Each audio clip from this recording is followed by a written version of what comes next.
இன்றைக்கு நாம தேவனுடைய வசனங்களை கவனிப்போம். தேவன் நம்மை ஆஸ்வதிக்க வல்லமை உள்ளவராக இருக்கின்றார். ஹல்லேலூயா. ஏசாயாவின் புத்தகம் 62ஆம் அதிகாரம் 6ஆம் வசனத்தை வாசிக்க கேட்போம். எருசலேமே, எருசலேமே, உன் மதில்களின் மேல் பகல் முழுவதும் ராவு முழுவதும் ஒரு காலம் மௌனமாய் இராத. எருசலேமே, பகல் முழுவதும் ரா முழுவதும் ஒரு காலம் மௌனமாயிராத ஜாமக்காரரை கட்டளையிடுகிறேன். ஜாமக்காரரை கட்டளையிடுகிறேன். ஹல்லேலூயா. கர்த்தரை பிரஸ்தாபம் பண்ணுகிறவர்களே, கர்த்தரை பிரஸ்தாபம் பண்ணுகிறவர்களே, நீங்கள் அமெரிக்கையாய் இருக்கலாகாது. அமெரிக்கா என்ன? அமெரிக்காவா?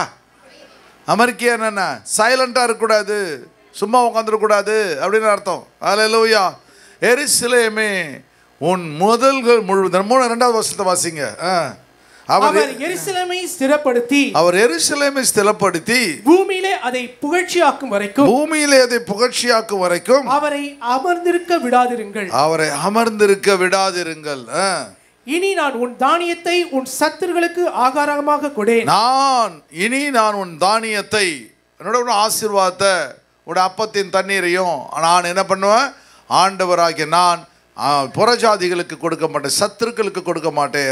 உன் பிரயாசத்தினால் ஆகிய உன் திராட்சரசத்தை, திராட்சரசன்னா மகிழ்ச்சியே, அந்நிய புத்திரர் குடிப்பதும் இல்லை என்று, அந்நிய புத்திர குடிப்பதும் இல்லை.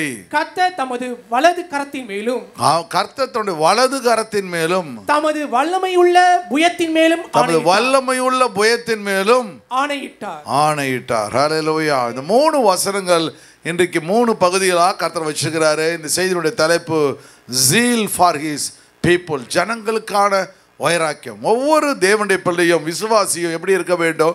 வைராக்கியம் உள்ளவராக இருக்க வேண்டும். சண்டை போடுறதுல, திட்டத்தில், கெட்ட வார்த்தை பேசுறதுல இருக்கிற வைராக்கியம் இல்லை. ஆண்டவருடைய ஊழியத்தின் மேலே, தரிசனத்தின் மேலே எப்படி இருக்க வேண்டும்? வைராக்கியம் உள்ளவர்களாக இருக்க வேண்டும். சரி, 3 பகுதியாக பிரிக்கிற 3 பாயிண்ட். இன்னைக்கு ஆண்டவர் அப்படி வைராக்கியம் உள்ளவராக மாற வேண்டும் என்றால் ஆண்டவர் என்ன செய்ய வேண்டும்? ஸ்பிரிட் ஆஃப் ப்ரேயர், விண்ணப்பத்தின் ஆவியை நம்ம மேலே ஊற்ற வேண்டும். ஆண்டவர்கிட்ட கேட்கணும், ஆண்டவரே என் மேலே ஆண்டவர் ஒரு ஜபத்தின் ஆவி, ஒரு விண்ணப்பத்தின் ஆவி என் மேலே ஊற்றும். நம்ம ஹெச்எல்சியில் இந்த பிரேக் த்ரூ ப்ரேயர் நடத்தணும். திருப்பு முனை ஜெபம். நீங்கள் ஒரு நாளாவது திரும்பி பார்த்தீங்களா? யாரெல்லாம் திரும்பி பார்க்கல, அந்த பக்கமே வரல. அவளை அப்போது 6 நாட்கள் நம்ம சர்ச்சில் அது நடத்தி 12வது மாதம் இது. 12 மாதம் ஒரு நாளுக்குள்ள லீவ் போடாமல் அநேக ஆட்கள் அந்த அருமையான ஜெபத்துக்கு கலந்து கொள்கிறார்கள். ஹல்லேலூயா. அப்போ மனசு எனக்கே எவ்வளோ சந்தோஷம் இருக்கு. அப்போ அவர்கள் மேலே கர்த்தருக்கு எவ்வளோ சந்தோஷம் இருக்கும். அப்போ விண்ணப்பத்தின் ஆவி மிக மிக சபை எப்பொழுதுமே ஜெபிக்கிற சபையாய் இருக்க வேண்டும். அப்போ சபை நல்லா ஜெபிக்கிறதா மாறும்போது குடும்பம் ஜெபிக்கிறதா மாறும், பிள்ளைகள் ஜெபிக்கிறதா மாறுவாங்க. தரிசனங்கள் அப்படியே சபையிலிருந்து மற்ற இடங்களுக்கு கடந்து செல்லும். 2வது ஸ்பிரிட் ஆஃப் பிரைஸ், புகழ்ச்சி. அப்போ சபை ஒரு ஜெபிக்கிற சபையாக இருந்து அந்த சபையில் நிறைய அற்புதங்கள், அதிசயங்கள் நடக்கும் பொழுது அந்த சபை தேவனால் புகழப்படும், புகழ்ச்சி உண்டாகும். இந்த புகழ்ச்சி என்ன பண்ணும்? வெளியில் பரவ ஆரம்பிக்கும் பொழுது சுற்றுப்புறங்களில் கீர்த்தி உண்டாகும். அந்த சபை ஒரு ஜெபிக்கிற சபை, அங்கே போனால் அற்புதம் நடந்துச்சு, எனக்கு பெரிய கடன் பிரச்சனை இருந்து கர்த்தர் கடன் பிரச்சனையை மாற்றி போட்டார். ஹல்லேலூயா. 3வது ஸ்பிரிட் ஆஃப் பிளட்ஸ். அப்போது நம்முடைய நாட்களில் நம்முடைய சபையில் இருக்கிற அந்த புகழ்ச்சி என்ன பண்ணும்? கடைசியில் கர்த்தர் உண்மையில் ஆணையிடுவார். உனக்கு ஆண்டவர் என்ன செய்வார்? என்னென்ன திட்டங்கள்லாம் வச்சுக்கணும் அவற்றையெல்லாம் தேவன் ஆவியானவர் நிறைவேற்றுவார். சரி, 3 காரியங்கள் நம்ம இன்னைக்கு கொஞ்சம் டைம் இருக்குது சர்வீஸில் ஆண்டவர் உங்களை ஆசீர்வதிப்பார். 62:6 நம்ம மறுபடியும் வாசிப்போம். எருசலேமே, சபையே அப்படின்னு அர்த்தம். எருசலேம் என்றாவே என்ன அர்த்தம்? ஆண்டவர் சபையை குறித்து பேசுகிறார். ஹல்லேலூயா. இஸ்ரவேல் புத்திரர்களை ஆண்டவர் சபையாய் பார்க்கின்றார், ஆடுகளாய் பார்க்கின்றார். ஹல்லேலூயா. அதனால தான் அவர் பிரதான மேய்ப்பனாய் இருக்கிறார். மோசே ஆரோன் என்பன் கையால் ஒரு ஆட்டு மந்தையை போல நீர் வழி நடத்தினீரே. ஹல்லேலூயா. அப்போ ஆண்டவர் தேவன் உங்களை வழி நடத்துகிறார். உன் மதில்கள் மேல் பகல் முழுவதும் ரா முழுவதும் ஒரு காலம் மௌனமாய் இராத ஜாமக்காரரை கட்டளையிடுகிறேன். ஜாமக்காரரை கட்டளையிடுறேன். எத்தனை மணிக்கு? யார் 2 மணிக்கு யார் ஜெபிக்கிறா? 2 மணிக்கு யாராவது ஜெபிக்கிற சர்ச்சில் இருக்கீங்களா? Very good. 3 மணிக்கு ஜெபிக்கிற ஆள் இருக்காங்களா? Very good. 3 மணிக்கு வெரி குட். 3 மணியும் டெரிஃபிக் டைம். 3 மணி ஜெபிக்கிற டைம். அப்புறம் 4 மணிக்கு ஓகே, 4 மணி 5 மணிக்கு வரி மணி, அதுக்கு மேலே கேட்கக்கூடாது, வேஸ்ட்டு. சரி, இந்த நேரங்கள் வந்து ஆண்டவர் என்ன பண்ணுவார், இந்த 2 மணி 3 மணி ஜெப நேரம் நான் அடிக்கடி சொல்லியிருக்கேன், அது நீங்கள் இல்லை, அவர் உங்களை எழுப்புவார். 5 மணி ஜெபம்னா நீங்கள் எழும்பிடுவீங்க, அவர் உங்களோட கூட இருப்பார்.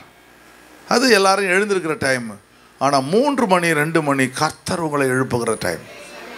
அப்போ ரகசியங்களை தேவன் என்ன பண்ணுவார், உங்களுக்கு கற்றுக் கொடுப்பார். ஆண்டவர் சொல்கிறாரு, எருசலேமே உன் மதில்களின் மேல் முழுவதும் பகல் முழுவதும் முழுவதும் ஒரு காலம் மௌனமாயிராத. நீங்கள் செக்யூரிட்டி பார்த்து 24/7 பார்த்தீங்களா, அவங்க என்ன பண்ணுவாங்க, அவங்க வந்து வரப்போகிற ஆபத்துகளை பார்ப்பதற்காக ஆண்டவர் என்ன பண்ணிருப்பார், அவங்கள வச்சிருப்பார். சரி, அதே போல் ஒரு நாட்டுக்கு என்ன பண்ணுவாங்க, நிறைய ஜாமக்காரர்கள். அப்படின்னா அந்த அந்த இது அலங்கத்தின் மேல், அலங்கம் என்றால் அந்த செவத்தின் மேலே நின்று எதிரி படம் வருகிறதா, வந்து ராஜா என்ன செய்ய சொல்கிறாரு அப்படின்னு சொல்லி ஆண்டவர் கவனித்து பார்ப்பாங்க. இப்போ ஒரு நாட்டுக்கு யுத்தம் வரும் பொழுது அப்போ என்ன பண்ணுறோம், அந்த யுத்தத்துக்கு போய் சமரச பேச்சு போகிறதுக்கு ஒரு ஆள் அனுப்புவாங்க.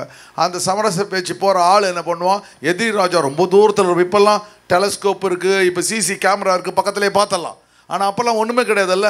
ஒரு டைம் ஒரு 2 கிலோமீட்டர் தூரத்தில் அவனுடைய படம் இருக்கும். இவன் ஒரு ஆளை அனுப்பிச்சி அவன் கூட பேச உடனே அந்த ஆள் வந்து வரும்பொழுது அங்கேருந்து கிட்ட வந்து சொல்ல மாட்டான். அவன் என்ன பண்ணுவான், வரும்பொழுதே அந்த வெள்ளை கொடியை அந்த குதிரை மேலே அப்படியே பிடிச்சிட்டு வந்தாங்கன்னா சமரசம், சண்டை இல்லை, ரிலாக்ஸ் ஆகிடுவாங்க.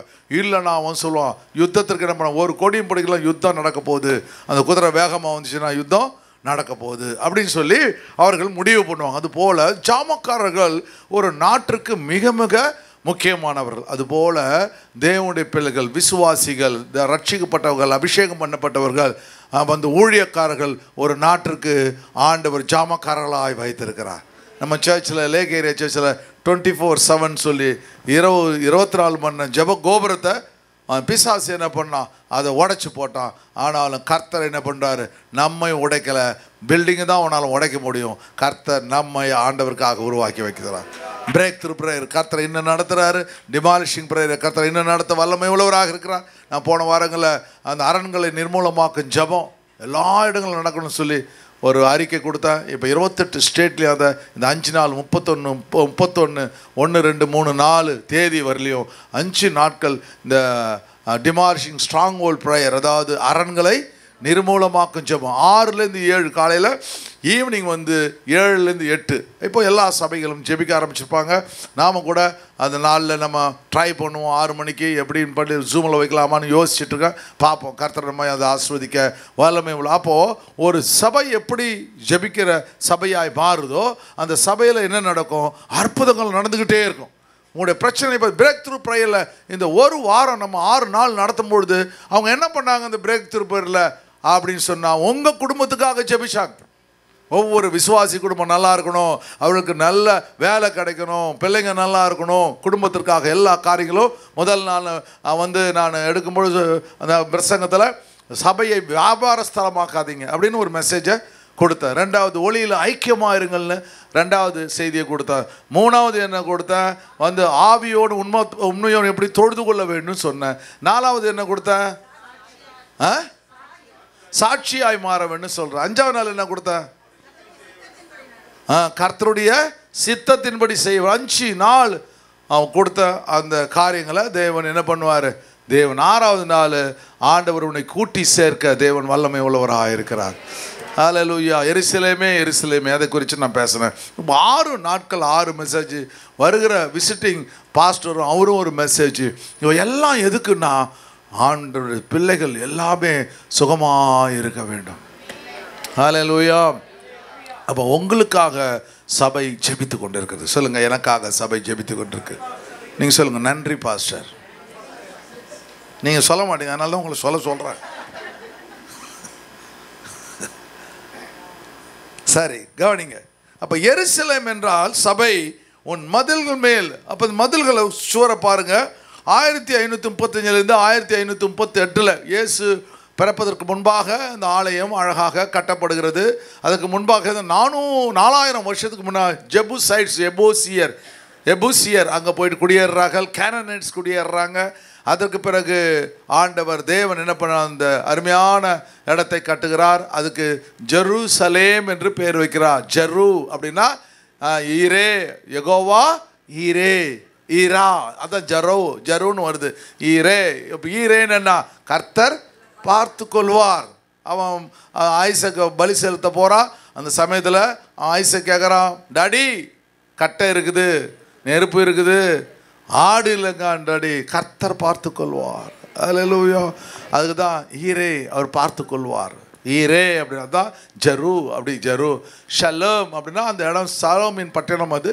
அதனால் ஷலோம், ஜரு ஷலோம் அப்படின்ற பெயர் அதற்கு வருகிறது. அன்பை பார்ப்போம்.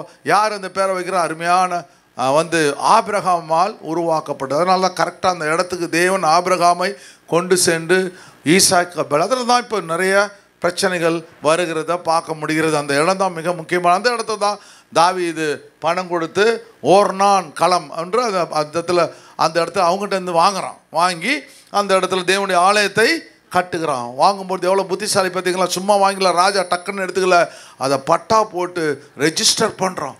மக்பலா அதே போகிற ஆபிரகாம் வாங்கும்பொழுது அதை ஷேக்கலை நிறுத்து கொடுத்து அதை பட்டா போட்டு, அது எந்த சந்ததி 10,000 நாடு போனாலும் அந்த டாக்குமெண்ட் அப்படியே இருக்கும். உங்கள் மேலே ஒரு டாக்குமெண்ட் இருக்கும்பொழுது டாக்குமெண்ட்டில் எழுதிட்டா அந்த டாக்குமெண்ட்டை யாராலையும் மாற்ற முடியாது. அதுபோல் பாருங்கள், அந்த நாட்களில் 4000 வருஷத்துக்கு முன்னாடி எவ்வளோ பர்ஃபெக்டாக யார் வேணால் இந்த வேணாலும் எடுத்துக்கலாம். ஆனால் என்ன பண்ணுறாங்க? டாக்குமெண்ட் பண்ணிருக்காங்க. பார்த்தீங்களா ஆண்டவர் அது போல் நம்ம தேவன் ஆசீர்வதிக்க வல்லமை உள்ளவராக இருக்கிறேன். சரி, அந்த வால் பாருங்கள் எப்படி இருக்குது. அப்போ அட்டமான் எம்பையர்னு ஒரு எம்பையர் இருந்துச்சு 1500.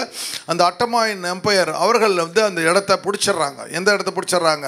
இந்த ஜெருசலேமை பிடித்து விடுகிறார்கள். அவர்கள் தான் இந்த ஜெருசலேமை நிறைய காரியங்களை பிடிச்சி இந்த மாஸ்க் அல்-அக்ஸா மாஸ்க்குன்னு ஒரு இது கோல்டன் மாஸ்க் இருக்க, அந்த மாஸ்க் அவர்கள் கட்டுகிறார்கள். இப்போ அந்த மாஸ்க்கு தான் சண்டை பயங்கரமாக நடந்துட்டுருக்கு.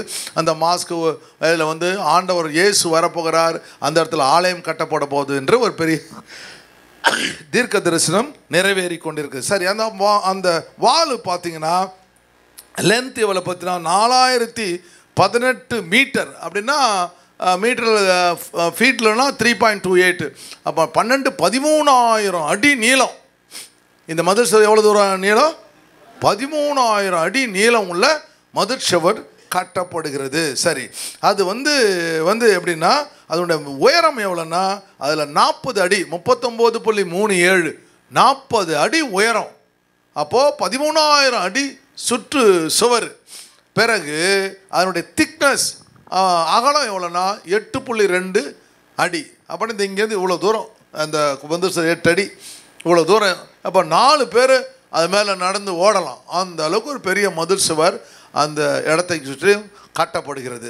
அந்த மதில் சுவரில் 34 வாட்ச் டவர் இருக்குது. 34 வாட்ச் டவர். இந்த சொல்கிறாங்க பார்த்தீங்களா, எருசலேமே இரவும் பகலும், பகல் முழுவதும் இரவு முழுவதும் ஜாமக்காரர். அப்போ அங்கே இருக்க அந்த வாட்ச் டவர்னால் கண்காணிப்பு கோபுரங்கள் எத்தனை இருக்குது? 34. ஒரு திசைன்னு வச்சிங்க, கிழக்கு மேற்கு தெற்கு வடக்கு 4 திசைகள். அப்போ ஒரு திசை பக்கம் எத்தனை பேர்? 8 பேர். 4 8 32. 2 பேர் அந்த என்ட்ரன்ஸில் இன்னும் எக்ஸ்ட்ரா 2 பேர். அப்போது எவ்வளோ பேர்? 34 பேர் அந்த வாஷ் டவர்லேருந்து அந்த மதில்கள் மேலிருந்து காவல் செய்கிறார்கள். அல்லேலூயா. அதுபோல் சபையில் எப்படி இருக்க வேண்டும்? 4 திசைகளிலிருந்து ஜெபிக்கிற ஆட்களை கர்த்தர் எழுப்ப வல்லமை உள்ளவராக இருக்கிறார். அப்போ தான் அந்த டெரிட்டோரியல் ஸ்பிரிட்ஸ் சொல்கிறாங்க, எல்லையின் ஆவிகள் கட்டப்படும். எல்லையின் ஆவிகளை நம்ம முன்னாடி போவோம். நம்ம சர்ச்சுக்கு வரும்போது என்ன பண்ணுவோம்? ப்ரேயர் ரவுண்ட்ஸ் போயிட்டு நம்ம சர்ச்சுக்கு வருவோம் பாருங்கள். அதெல்லாம் அந்த நாட்களில் நம்ம செஞ்சோம். அதுபோல் எல்லையின் ஆவிகள் கட்டப்பட வேண்டும். அப்போ 4 இடங்களிலும் தேவனுடைய ஜெபம் நடந்து கொண்டே இருக்க வேண்டும். சபை ஜெபிக்கிற சபையாய் மாற வேண்டும். ஒவ்வொரு தேவனுடைய பிள்ளையும் வீட்டிலையும் ஜெபம் இருக்க வேண்டும். நம்ம இப்போ கேட்ட மாதிரி 3 மணி நேரம் 2 மணி நேரம் ஜெபம் நீங்கள் என்ன பண்ண வேண்டும்? அதை ப்ராக்டிஸாக கொண்டு வரும். சாப்பிட்ற 3 வேளை நம்ம சாப்பிட்றது மாதிரி ஜெபம் வந்து 3 வேளை நம்ம ஜெபிக்க வேண்டும். அந்த காலை ஜெபம் வந்து ஆபிரகாமை குறிக்கும். இந்த யூதர்கள் பார்த்தீங்கன்னா 3 முறை ஜெபிப்பாங்க. முஸ்லீம்கள் எத்தனை முறை ஜெபிப்பாங்க? 5 முறை ஜெபிப்பாங்க. அப்போ ஆனால் யூதர்கள் 3 முறை. காலையில் ஆபிரகாம் எழுந்து அப்படின்னு காலை அதிகாலை ஜெபம் வந்து ஆபிரகாமுக்கு ஒப்பனையாய் சொல்லப்படுகிறது.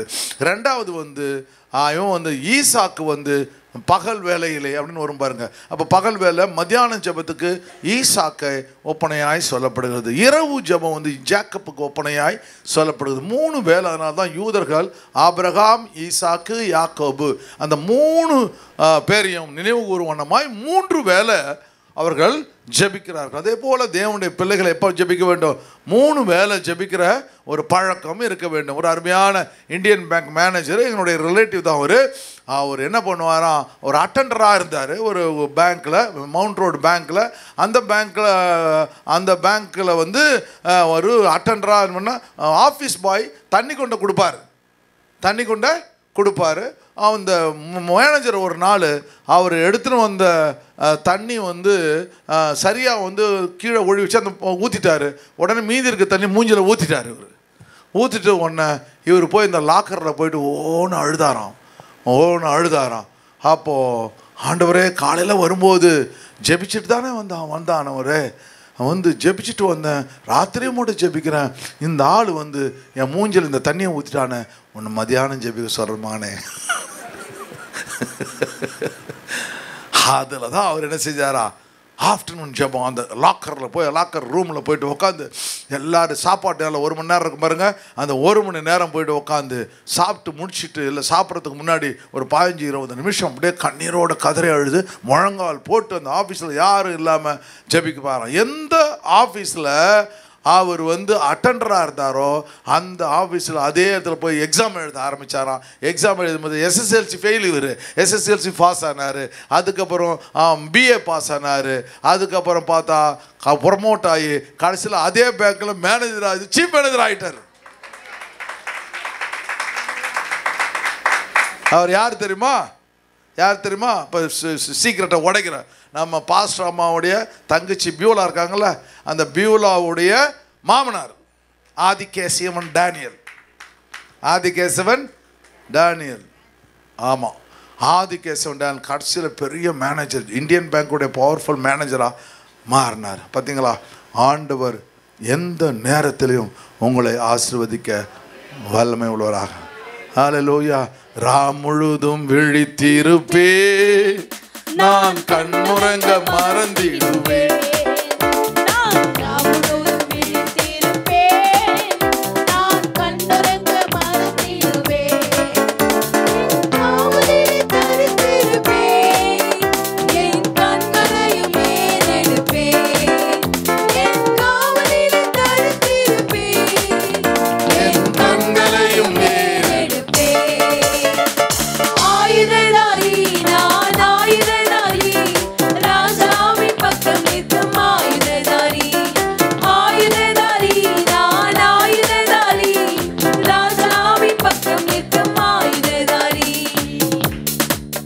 ஹல்லேலூயா.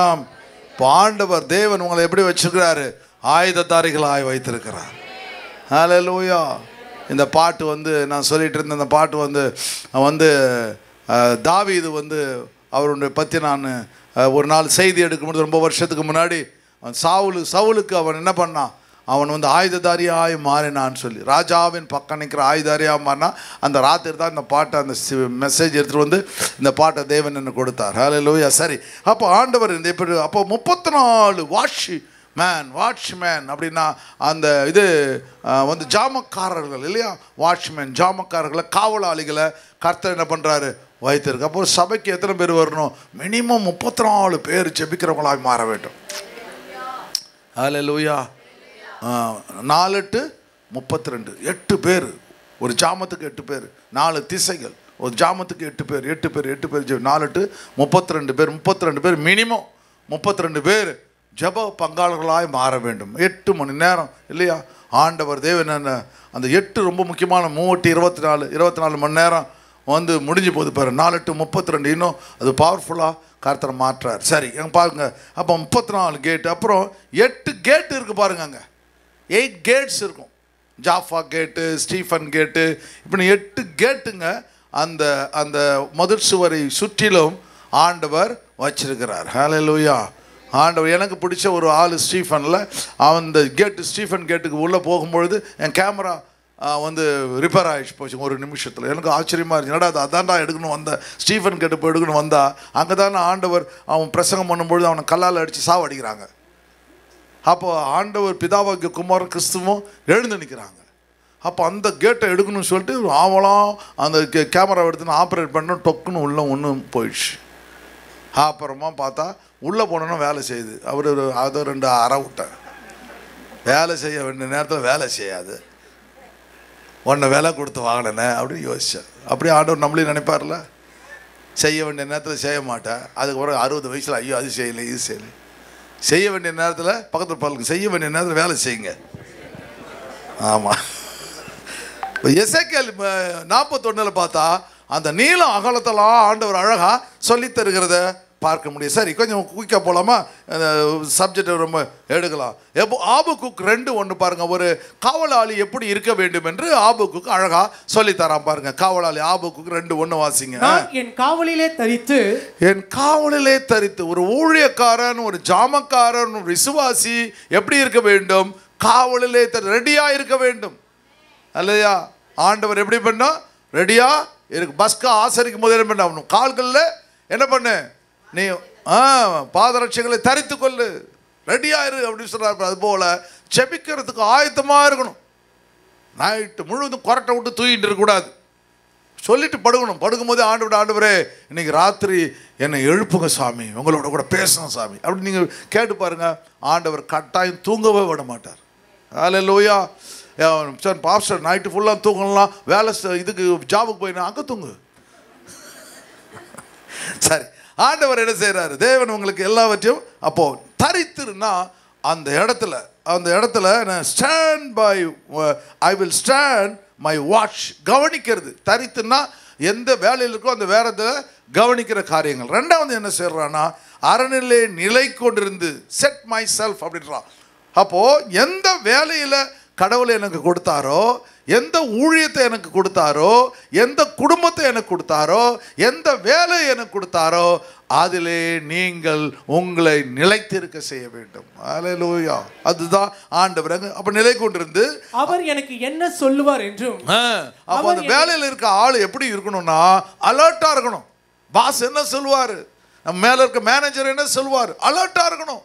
அது போல அவன் நினைக்கிறான் கடவுள் என்ன சொல்லுவார், இவன் ப்ராஃபட்ல, இவங்க தீர்க்கதரிசி, தேவன் என்ன சொல்லுவார். அப்போ ஒவ்வொரு நாளும் தேவனுடைய வார்த்தைகளுக்காக காத்திருக்கின்றான், அதிகமா வாஞ்சிக்கின்றான். அப்படிப்பட்ட பிள்ளைகளா இருக்க வேண்டும் சொல்றான். அவர் என்னை கண்டிக்கும் பொழுது, ஏய் உன் பேட்ச் சரியில்லடா, உன் தொப்பி இப்படி இருக்குதுடா. இப்போ நீங்கள் கொஞ்சம் மிலிட்ரியில் பார்க்கும் பார்த்தீங்களா, மிலிட்ரியில் எங்கள் அப்பா வந்து இன்ஸ்பெக்டராக இருந்தார். காலையில் பரேடு எடுப்பார். பரேடு இருக்கும், லெஃப்ட் ரைட்டு பரேடு. எங்கள் வீட்டு பக்கத்துலேயே பெரிய காம்பவுண்ட் இது குவார்டர்ஸ், அது பக்கத்தில் வந்து காலையில் வந்து பரேடு நடக்கும், போலீஸ் பரேடு நடக்கும். இந்த ஏடு இந்த இந்த கான்ஸ்டபிள்லாம் வந்து லெஃப்ட் நடப்பாங்க. அந்த தொப்பி இந்த கண்ணுக்கு நேராக அந்த பேட்ச் நிற்கணும். அது மாறிஞ்சுன்னா டபுளிங் கொடுத்துருவார். எப்படி? அந்த கன்னை வச்சுன்னு மேலே தூக்கி வச்சுன்னு ஓடணும். ஓடி அவர் மூஞ்சி மாறிச்சு வச்சுக்க, இன்னும் 2 தடவை ஓடி வாங்குவார். அவர் ஓடினா கூட அப்படியே ஆக்டிவாக ஓடணும். ஓடணும்னா அப்புறம் சரி ரைட், அடுத்த நாள் அவன் செய்வானா? செய்ய மாட்டான். அது மாதிரி உங்களுக்கு நல்ல பனிஷ்மெண்ட் கொடுத்தா இருப்பீங்க. ஏன்னா கொடுக்க முடியாத என்ன பண்ணுறது? சரி பாருங்க, அப்போ சொல்வார் என்று கண்டிக்கும் பொழுது நான் என்ன மனு உத்தரவு சொல்வேன் என்று கவனித்து பார்ப்பேன். அப்போ கடவுள் நம்மளை கண்டிக்கிறாரு. அந்த கண்டிக்கிறதுக்கு நம்ம சரியான உத்தரவு சொல்லணும். ஆண்டவரே, நீங்கள் சர்ச்சுக்கு வரீங்க, லேட்டாக வரீங்க, உடனே பாஸ்டர் கேட்குறாரு வரும்பொழுதே வரணும். ஐயோ நீங்கள் லேட் ஆச்சு, இந்த பஸ்ஸு கரெக்டான டைமுக்கு வராமல் போச்சு, நீங்கள் சரியான டைம் வந்து பஸ்ஸு. அப்போ என்ன பண்ணோம்? சாரி பாஸ்டர், டிராஃபிக் ஜாம் ஆகிடுச்சு, லேட் ஆகிடுச்சு, ரீசன். ஆனால் துணிச்சலாம் லேட்டாகவே வர்றது ஒரு பிரச்சனையா மாறிடக்கூடாது இல்லையா? அப்போ என்ன பண்ணுற, கடவுள் என்ன சொல்லுவார் அவர் கண்டிக்கும் பொழுது நான் கவனித்து பார்ப்பேன். அப்போ இந்த ஊழியக்காரன் எப்படிப்பட்டவனாக இருக்கிறான்? கர்த்தருடைய ஊழியத்தில் மிக மிக மிக கவனமுள்ளவனாக இருக்கிறான். தேவன் உங்களுக்கு கொடுத்த இந்த விசுவாச வாழ்க்கையில் நீங்கள் எவ்வளோ அதிகமாக கவனம் உள்ளமாக இருக்கீங்கோ அவ்வளோ அதிகமாக தேவன் உங்களை உயர்த்திக்கிட்டே இருப்பார். ஹல்லேலூயா. அவன் சொல்கிறான் பாருங்க, அப்பொழுது கர்த்தர் எனக்கு பிரதியுத்தரம். இப்போ கர்த்தர் பேச ஆரம்பிக்கிற பிரதியுத்தரமாக, நீ தரிசனத்தை எழுதி, நீ தரிசனத்தை நான் என்னென்னலாம் உனக்கு காமிக்கிறனோ அவற்றையெல்லாம் என்ன பண்ணு, நீ எழுது. போன வாரத்தில் ஒரு ஆள் வந்து, நான் சொன்னான்னு தெரில, ஒரு ஆள் வந்து ஒரு மெட்டீரியல் எடுத்துகிட்டு வந்தான் எங்கள் வீட்டுக்கு. மெட்டீரியல் எடுத்துகிட்டு வந்தோன்னே அவன் வந்து ஒரு வண்டி, அந்த வண்டியில் அதை எடுத்துகிட்டு வரான். எடுத்துகிட்டு வந்து அப்படியே வேர்த்து களைச்சி போயிட்டு அவன் மேலே சட்டை கூட போடல, வெறும் ஒரு துண்டு மட்டும் தான் அவனு போட்டிருக்கிறான். போட்டு வந்து லுங்கி ஒன்று கட்டிகிட்டு இருக்கிறான். அந்த வண்டியிலேருந்து இறக்கி எடுத்து வச்சான். அப்போ உன் பேர் என்னப்பான்னு கேட்டேன். குபேரன். அடா பாவி, அவர் பேர் குபேரன். அப்போ நான் அதுக்கு பிள்ளைய பேர் என்னன்னு கேட்கல. ஏன்னா அவன் சொல்லுவான் மகாராஜான்னுவான். எதுக்கடான்னு சொல்லிட்டு, அப்போ அவன் பேர் பாருங்க குபேரன். அவங்க அம்மா அப்பா எப்படி வச்சுருப்பாங்க, என் புள்ள குபேரனாக போகுது. இங்கே அது இப்படி சுற்றிட்டு கட்ட வண்டியில் சுற்றிட்டு இருக்குது பாரு. அப்போ அந்த தரிசனம் என்ன பண்ணல, நிறைவேறவில்லை. இப்போ இவன் சொல்கிறான், நீ என்ன பார்க்குறியோ அதை நீ என்ன பண்ணுறியோ அதை எழுது. பார்த்தீங்களா, அன்னைக்கு மோசே எழுதலைனா, பார்த்ததெல்லாம் எழுதலைனா, அன்னைக்கு இந்த ஆபகுக்கு எழுதலைனா, அன்னைக்கு பவுல் எழுதலைனா, அன்னைக்கு பேதுரு எழுதலைனா, இன்றைக்கு நாம் வாசித்திருக்க முடியாது. அப்போ தேவன் கொடுக்கிற வாக்கு தத்தங்கள் சந்ததி சந்ததியாய் போக வேண்டும். அதில் அடிக்கடி நான் அதான் சொல்லுவேன், நீங்கள் சாட்சி சொல்கிறத கூட நோட்டில் எழுதுங்க அப்படின்னு சொல்லுவேன் நான். அதுக்கு பிறகு என்ன பண்ண, உங்கள் தரிசனம் என்ன கொடுக்குறாரோ அந்த தரிசனத்தெல்லாம் எழுதி வைங்க. அது பின்னாடி நாட்களில் அநேகருக்கு பிரயோஜனமாக இருக்கும். ஹல்லேலூயா. எனக்கு எக்கச்சக்கமான பக்கங்கள் வரும், ஒரு நாள் ஒரு புக்கு வரும். இந்த 7 வருஷங்கள் நடந்த நிறைய காரியங்கள் மிஸ் பண்ணிட்டேன். ஆனால் நிறைய காரியங்களை ஆண்டவர் இந்த தரிசனம்லாம் எழுதி வச்சுக்கிட்டே வரேன். எழுதி வச்சுக்கிட்டு என் ஃபோனில் எல்லாத்தையும் போட்டு வச்சுக்கிட்டே வரேன். அது ஒரு நாளைக்கு புக்காக இந்த 7 வருஷத்தில் நடந்த காரியங்கள் என்னென்ன அற்புதங்கள், அது என்னால் நிறைய உபத்திரம் நிறைய பண்ணுற எழுதவே முடியல. அவ்வளோ அற்புதம் கர்த்தர் செய்கிறார். ஹல்லேலூயா. அப்போ ஆண்டவர் என்ன செய்கிறார், திட்டங்களும் தயவுகளையும் ஆண்டவர். உங்களுக்கு எவ்வளோ பெரிய பிரச்சனை வந்தாலும் அந்த பிரச்சனைகளை மாற்ற தேவன் வல்லமை உள்ளவராக இருக்கிறார். ஹல்லேலூயா. மலைகளை நொறுக்கிடுவே, பார்க்கும் குன்றுகளை பதறாக்குவே.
ஹல்லேலூயா. அப்போ சொல்றாரு, பழைய தீர்க்க தரிசனம் வரை குறித்த காலத்திற்கு தரிசனம் இன்னும் வைக்கப்பட்டு இருக்கிறது. பத்தியா, அப்போ நமக்கு கிடைக்கிற தரிசனங்கள்லாம் என்ன பண்ண வேண்டும், எழுத வேண்டும். ஆண்டவர் உங்களுக்கு தேவனுடைய பிள்ளையா இருந்தனா கர்த்தர் உங்களை ஜாமக்காரராக வைப்பார். நடக்கிற எல்லா அக்கிரமங்களையும் கர்த்தர் உங்கள் கண்களுக்கு முன்பாக காண்பிப்பார். ஹல்லேலூயா. சரி, அப்போ வாசிங்க. முடிவில் அது கடவுள் கொடுக்கிற தீர்க்க தரிசனங்கள் வார்த்தைகள் ஒரு நாள் என்ன செய்யாது, பொய் சொல்லவே போய் கட்டாயமா கர்த்தர் என்ன பண்ணுவார், நிறைவேறும். ஆண்டவரை சொல்ல, ஆண்டவரே எனக்கு கொடுக்கிற தரிசனங்கள் நிறைவேற போவதற்காக நன்றி ஆண்டவரே.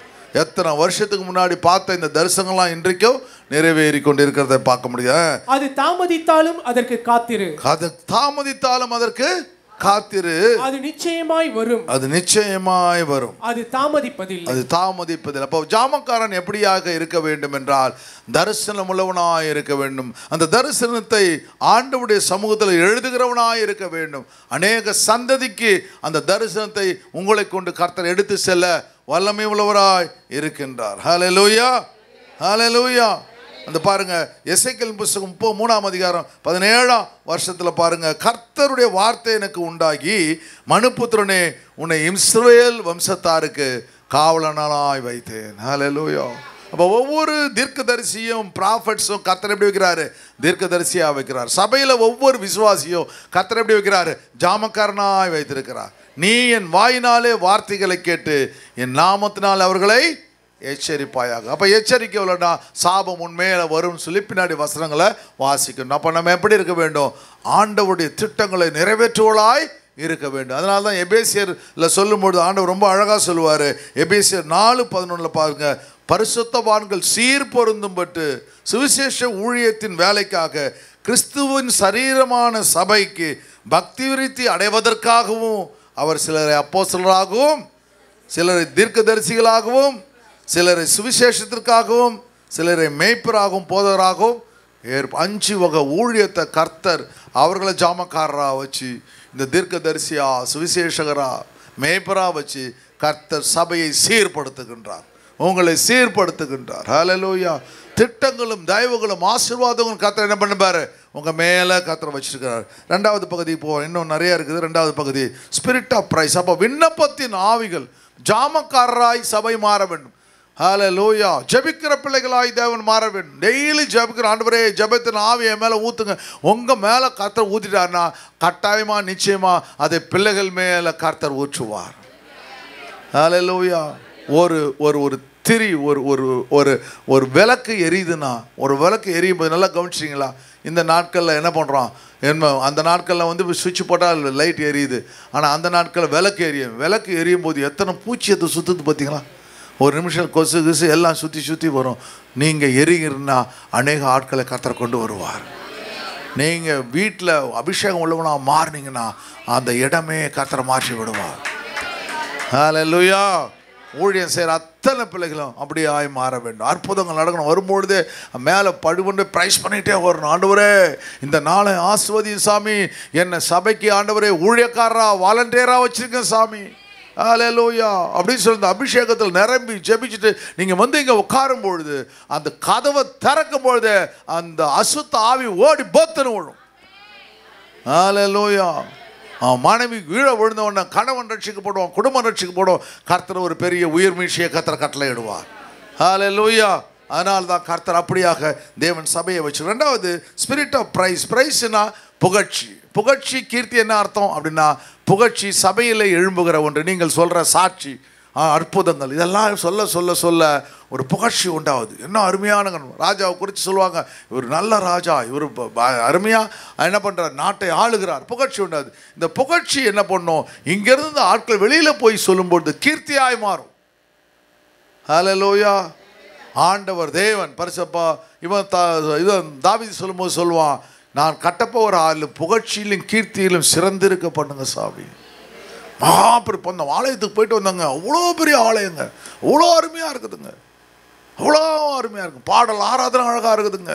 நம்ம பிரசங்கம், பிறகு மக்கள் எல்லாம் அன்பாக நேசிக்கிறாங்க அப்படின்னு சொல்லும்பொழுது அப்படியா அப்படின்னு சொல்லிட்டு அடுத்தவங்க வருவாங்க.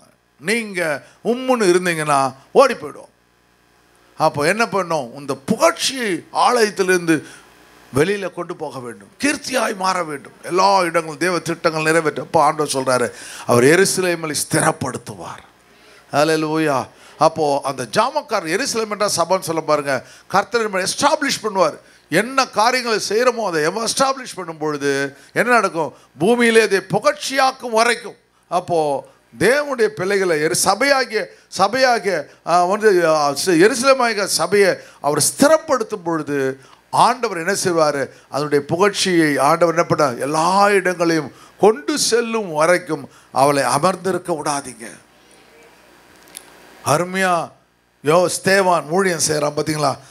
ஊழியம் செஞ்ச உடனே அவனை கல்லால் அடிக்கிறாங்க. கல்லால் அடித்த உடனே அடுத்த நிமிஷம் என்னங்குது? பரலோகம் அசைக்கப்படுகிறது.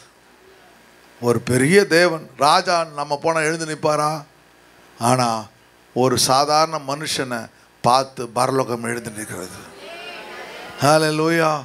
அதுதான் ஆண்டவர் செய்கிற காரியம். அவரை அமர விடாமல் இருங்கள். நமக்கு ஒரு அற்புதம் நடக்கும் வரையிலும், ஆண்டவர் தேவ தேசத்தில் ஒரு பெரிய மாறுதலை கொண்டு வரும் வரையிலும் நாம் அவரை அமர விடக்கூடாது. அல்லேலூயா. அதான் தேவன் நம்மிடத்தில் எதிர்பார்க்கிறார். அப்படி என்ன நடக்கும்னா, ஏசாயா 62:1 பாருங்க. 62:1 நிமித்தமும் எருசலேமின் நிமித்தமும். இப்போ பரலோகமும் எருசலேமும் ஒண்ணா சேர்ந்துடுது.